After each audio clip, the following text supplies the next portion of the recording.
How's it going, everyone? It's Sam. I have with me Connor Kenny. We just hit all-time highs on Bitcoin. We're going to be talking about what you need to know now, what's going to be happening over the next 24 hours, actually, because big events happening, and how we feel about the crypto market in general. Lots of news. Stay through to the end if you don't mind. Also, there's a link to Connor's channel underneath the video. If you want to trade crypto, there's a link to BYDFi underneath the video. You can get started trading in just a few minutes. We are recording two different videos, and we talk about trading actually a decent amount in one of them. So check out both of the videos that are coming out on the channel here today. But if you want to start trading, they have some special bonuses right now. You can get anywhere between a 10 and 50% deposit bonus over on BYDFi, and you can actually trade Bitcoin with Bitcoin. So if you're worried about like the hurdle rate, that's something that people talk about. How do you invest and get a better return than Bitcoin because it's gone up 100% over last year?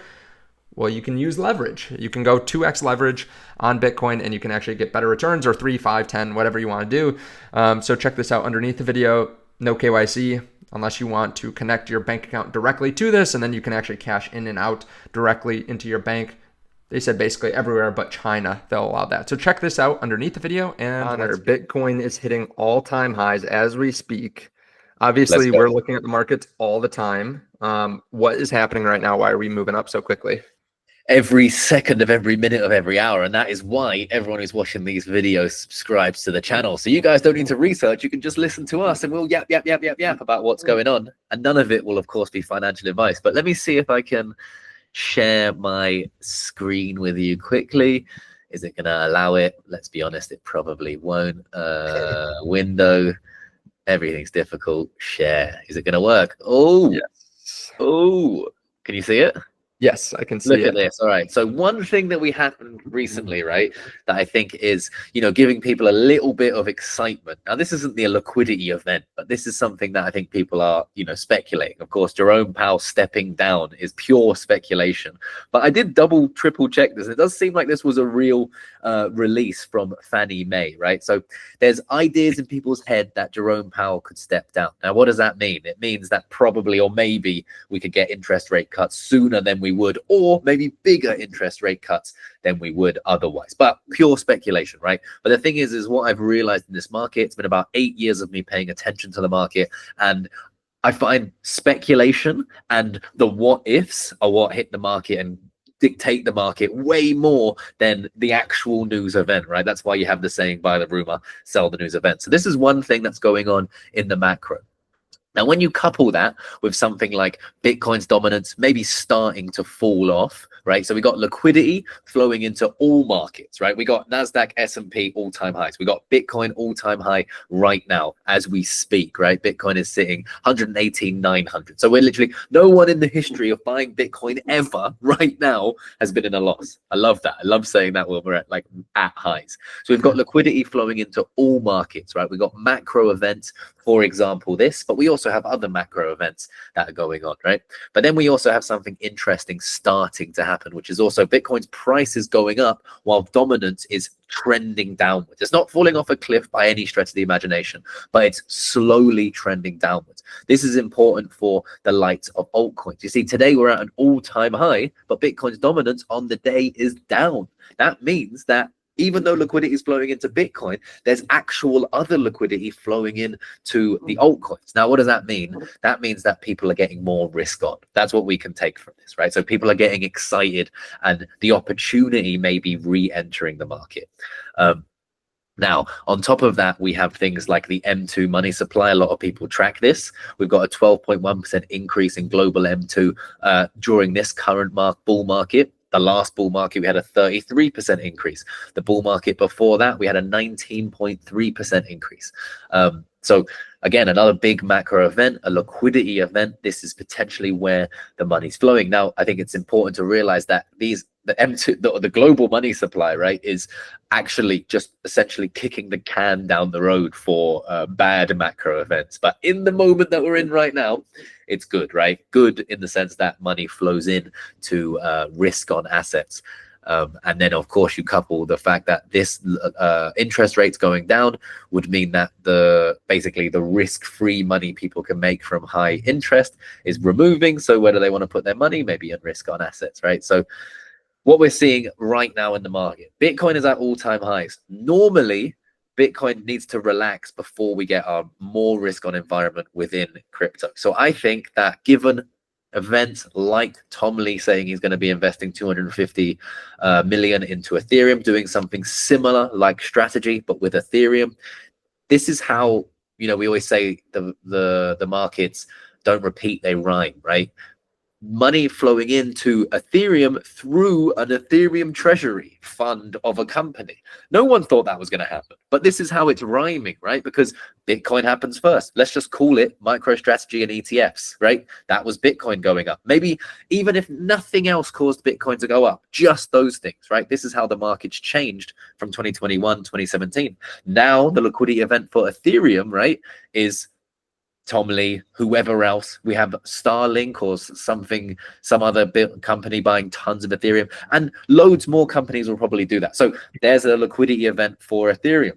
This is a completely different event that we saw in 2021, and yet the flow is the same, right? So Bitcoin first, flowing into Ethereum, potentially into the large caps. Given all of the news that we have going on right now, it's a very interesting time. And then I just saw this tweet pop up, kind of crazy. The pump, this is pump.funds token raising 600 million in 12 minutes. Now, I'm not here to say, oh, go and buy this or whatever, right? That's not what I'm saying here. What I'm showing is this is the first time I've seen, at least since the end of 24, early 25, where we have liquidity, you know, willing to invest. $600 million is no laughing amount of money. So that's willing to be invested into the market as we speak, right? So that shows us that the appetite for risk is coming. And what does that give us? Potential opportunity, right? High risk, high reward environment, and potentially it's just starting right now. That's my thesis and my view on the market.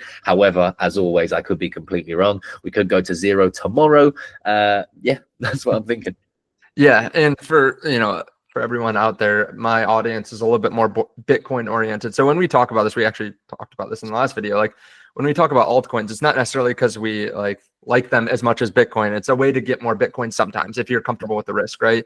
But we are seeing like one of the major reasons why people didn't think maybe altcoins would do as well this bull run is because big industries or big money managers didn't have access to be able to buy these kinds of cryptos, right? Solana, Ethereum, SUI.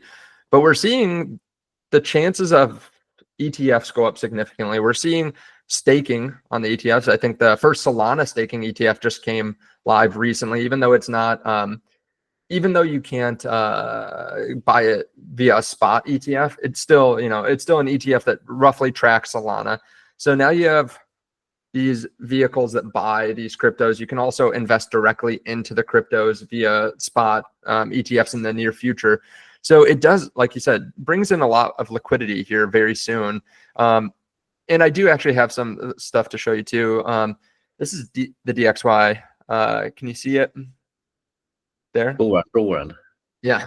The last two times that we fell below 100 convincingly, we actually had bull runs. So we went all the way down into the high 80s both times. And what do you see here? Well, we're falling below 100. So, you know, strength of the dollar going down maybe shows that you want to invest into higher risk assets.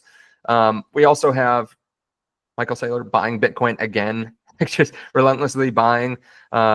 He's going to announce that tomorrow.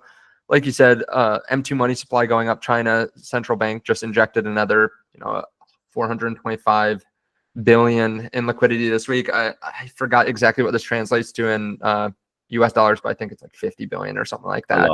Yeah, they continue to inject a lot. BlackRock continues to buy. This week they bought 15,000 Bitcoin in an illiquid market with OTC desks running pretty dry.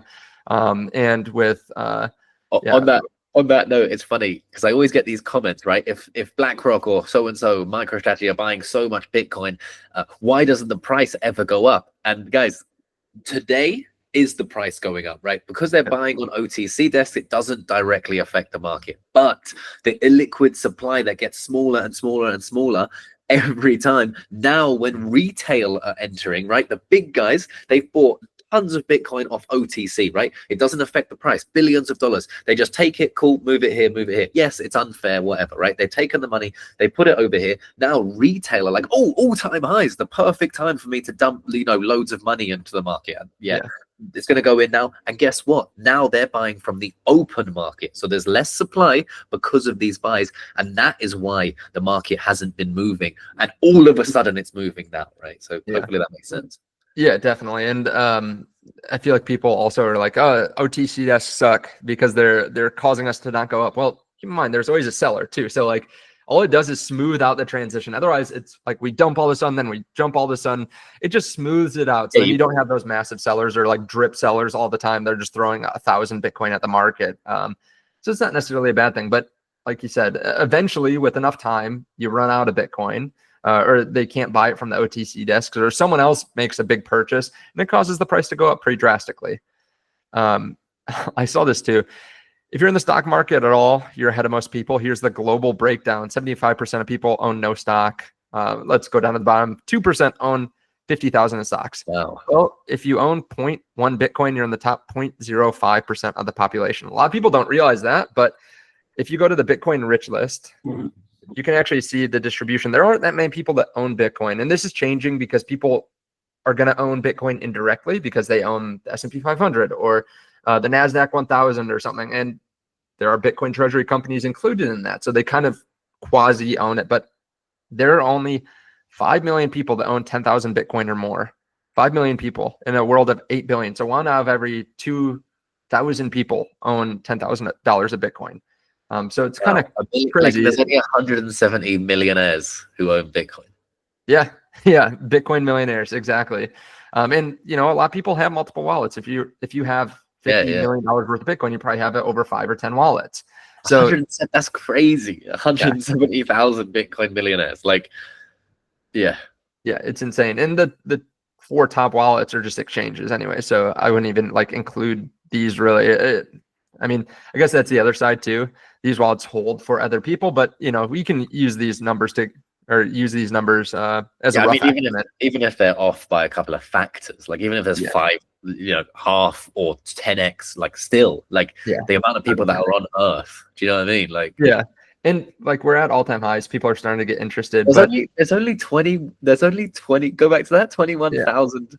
Like, was it centimillionaires? 21,000. Like, I wonder what the number is. I wonder how many people have $10 million, and like what percentage of the people who have that is for another video. But that's an interesting. I saw recently the top 1% net worth in America for households is around 13 million or 12 million. So, I mean, you're top 1% in the US if you have that net worth, but you're like top 0.0001% in the US if you have it in Bitcoin. That's another thing too. Like I like the videos where you just say like 0.26 Bitcoin is what you want to get to, or 0.1 or whatever it is, because how many people have $10,000 in their bank account versus how many people have $10,000 in Bitcoin? It's drastically different. And this is something that can't be, you know, there's no extra Bitcoin if a politician gets greedy. So yeah, it's going to be easy to get your hands on $10,000 one day, but not $10,000 worth of Bitcoin at today's prices. There's 2 million people worldwide that have a net worth of 10 million or more, right? And there's only 21,000 of them have it in Bitcoin. Yeah, it's crazy. So I'm not going to try and do the. You're better at numbers. What's the percent? Like 1% or something like that. Yeah. And I guess too, depending on what you look at, like there are probably more people that have $10 million now than even like a year or two ago, right? Because of inflation and asset prices. So it's like, you know, there are going to be less people that have, you know, whatever $10 million worth of Bitcoin is now, 100 Bitcoin. There are going to be less people that have 100 Bitcoin now in 10 years than people that have 100 Bitcoin now, but they're going to be way more 10 millionaires in a few years. I think the point we're getting here is just like, it might seem like Bitcoin is everywhere. It might seem like it's too late. It might seem like, I mean, I think the general consensus is it's too late for Bitcoin, right? But I mean, it's not, in my opinion. Yeah. And like you can look at so many different charts that show that we're actually undervalued versus typical trend lines. Whether you're looking at like the ROI, we're at a lower ROI from the market cycle bottom than any other cycle. The the running ROI, right? Like, so I'm gonna make a video talking about whether now is a good time to be buying Bitcoin at all-time highs. And basically, if you have ever bought Bitcoin and held for 4 years, you've always been in the profit. Like, there's never been a time where you made less than 40% over 4 years. So, and most of the time you're up like 10x or something like that. So yeah, I don't think it's too late to buy Bitcoin, but obviously you just have to have a long-term view if you're buying now, because you should have been buying 6 months ago, a year ago, 2 years ago, 3 years ago, when we've been shouting from the rooftops to buy. But big events are still happening. There's good news all the time. So, you know, we could continue moving up. I assume that we will. I'm guessing we will. But yeah, amazing stuff. Yeah. All right, mate. Well, that was exciting. That was a little journey I didn't think we would go down. Yeah, definitely. For everyone that's paying attention, we have 24 hours before the markets open, actually less than that. And BlackRock could be buying another couple thousand Bitcoin into an illiquid market, and we could get more news from Metaplanet, MicroStrategy, 550, 500 different Bitcoin treasury companies. So yeah, it's exciting times. Congrats for being in before the US starts acquiring more Bitcoin. Very exciting. All right, mate. I'll see you later. All right, sounds good. Peace.